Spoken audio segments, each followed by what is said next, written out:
É mais uma vez uma alegria aqui participar dessa reflexão da Igreja Anglicana, convite do Reverendo Lúcio Rufino. E hoje nós temos uma parábola, né? Parábola do Filho Pródigo. Mais uma vez, Jesus nos traz ensinamentos valiosos, né? Que desafia as nossas ideias, as nossas concepções, a nossa forma de ver a vida, ver o mundo, a nós mesmos, o próprio Deus. Nós temos nessa parábola de hoje um desafio. Responder 3 perguntas. Vamos ver se a gente consegue responder essas 3 perguntas hoje. Qual é a verdadeira natureza de Deus? Segunda pergunta que essa parábola vai nos ajudar, vai nos desafiar, né? O que significa estar perdido? E a terceira pergunta, qual é o obstáculo final para entrar na graça?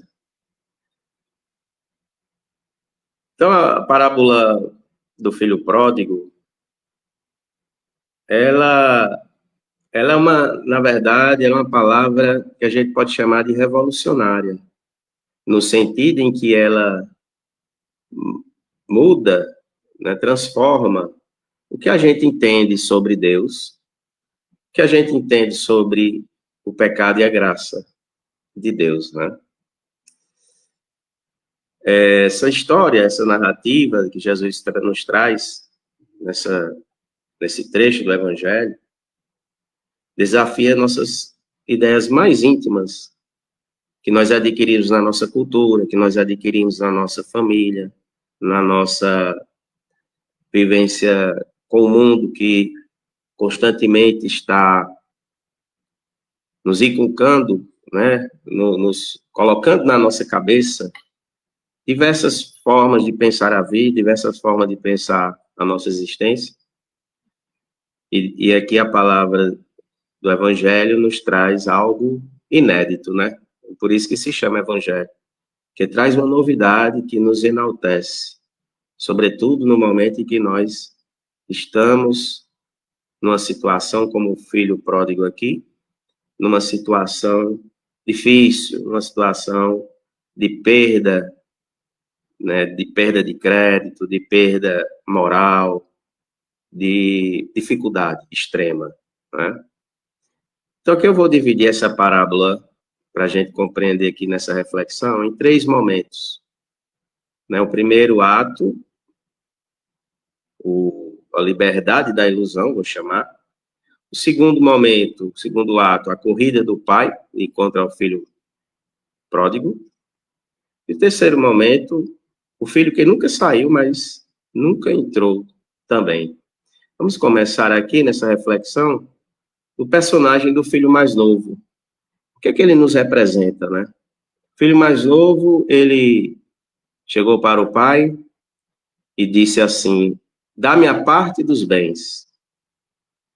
Ele representa o que com essa frase, né? Representa a nossa arrogância e também a nossa ingenuidade diante do mundo.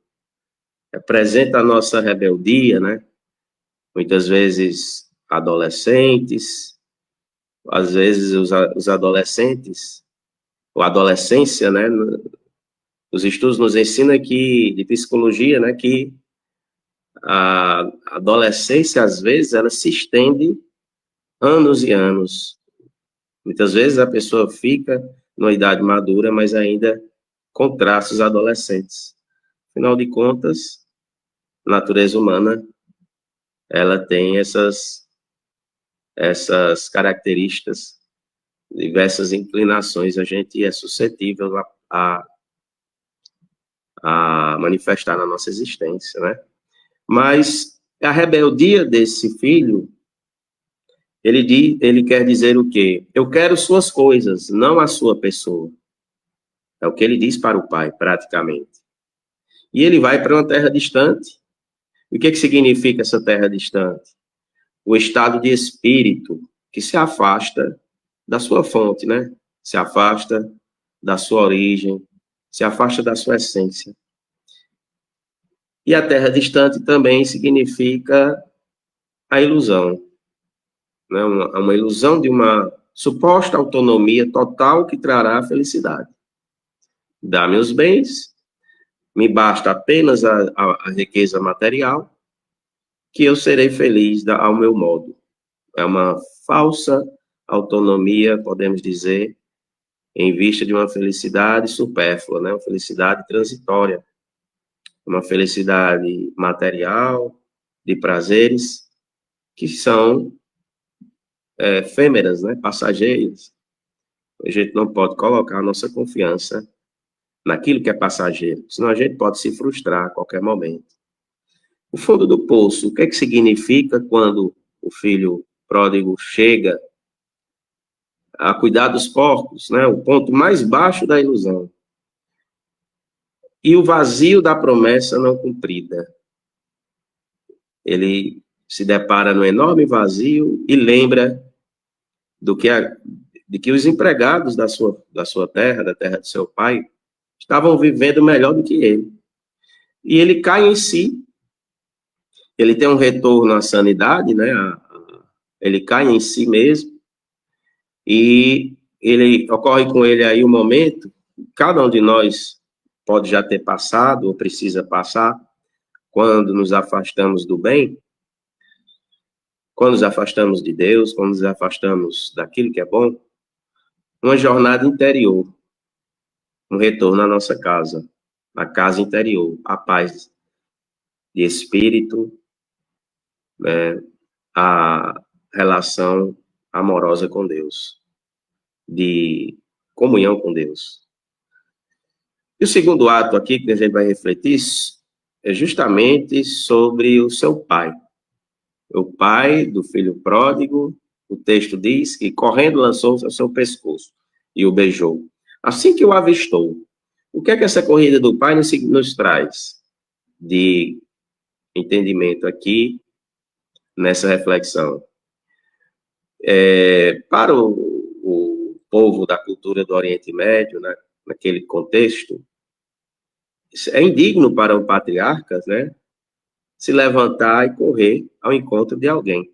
É uma ação voluntária que o pai fez, né, por vontade própria, mas humilhante naquela época, né?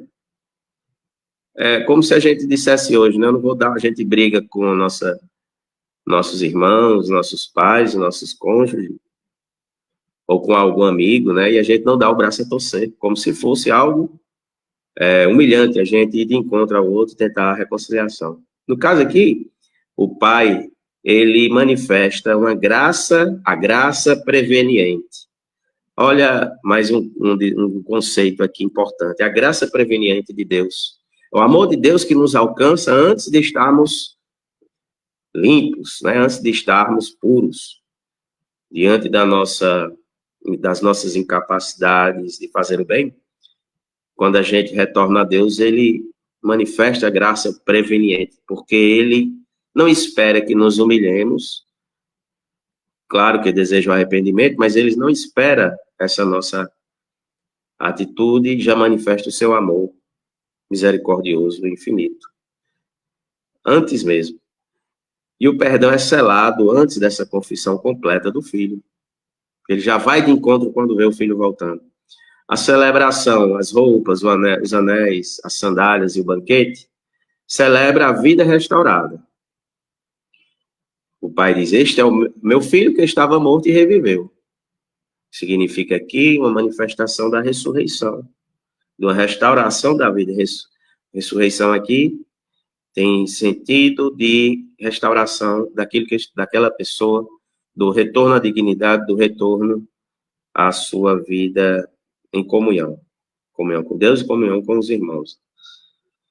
E o terceiro ato, o filho que nunca saiu, mas nunca entrou. O personagem do filho que vai se queixar, reclamar, né? Filho mais velho.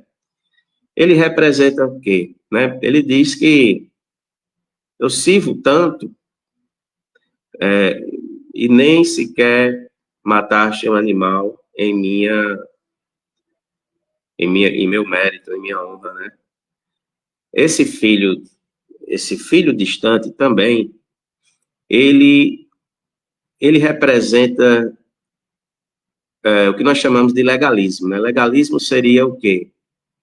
Seria as nossas obrigações, a nossa relação com Deus, no caso aqui o filho com o pai, uma relação de obrigação e de ressentimento, né?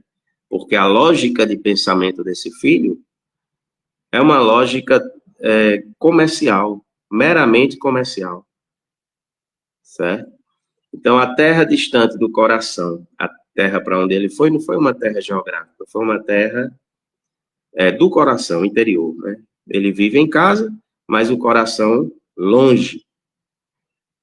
Eu sirvo, portanto, mereço. Então, ele pensa, ele representa aqui uma teologia de transações, de comércio, de uma relação comercial, digamos assim, né? De dar e receber, né? De troca, de vantagens por méritos, etc. A visão de Deus é outra, né? A visão distorcida de Deus, ele possui também ver o pai como patrão, não como um pai.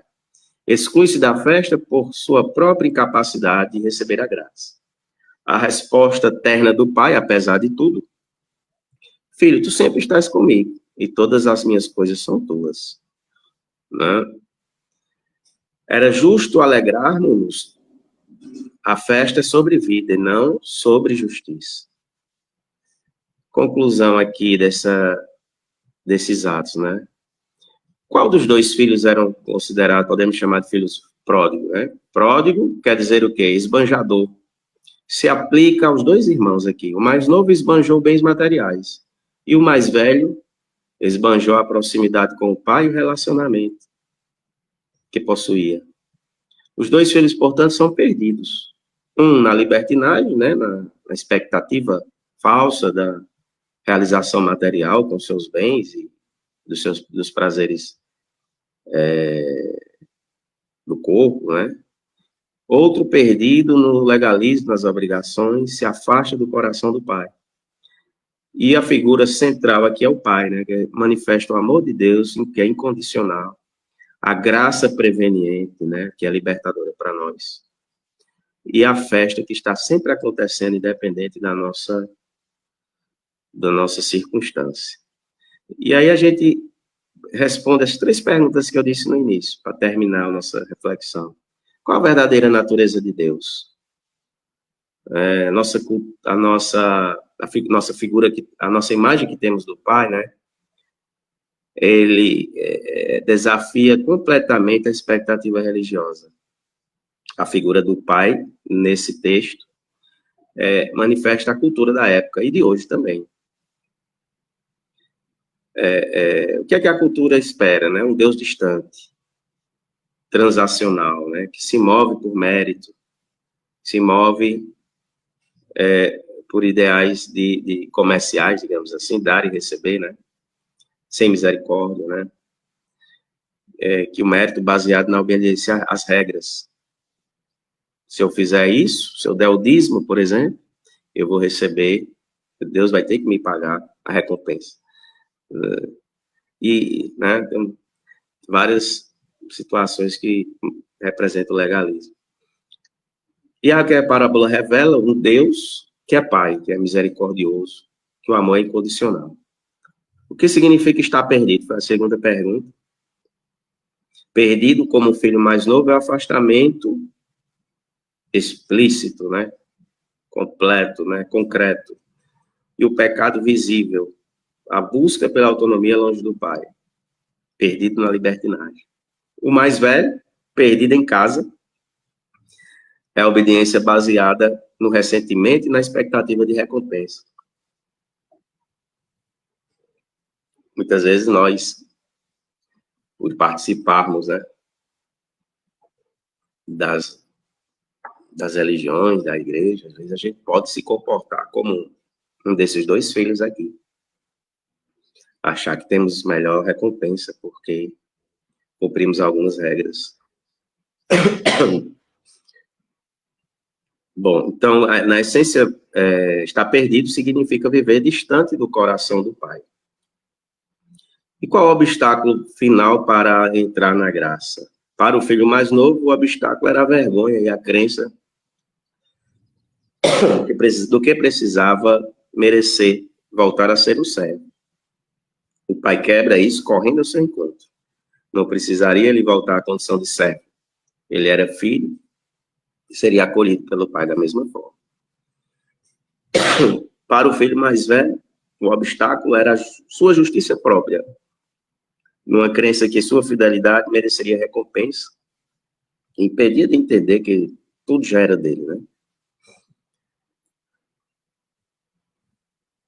Então, pergunto aqui para vocês,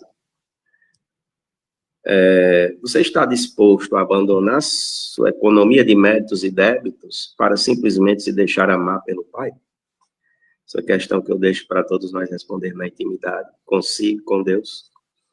E agradeço ao reverendo aqui pela oportunidade de compartilhar aqui alguns desses estudos aqui, dessas reflexões, e também aproveitar essa graça de Deus aqui e compreender a sua vontade.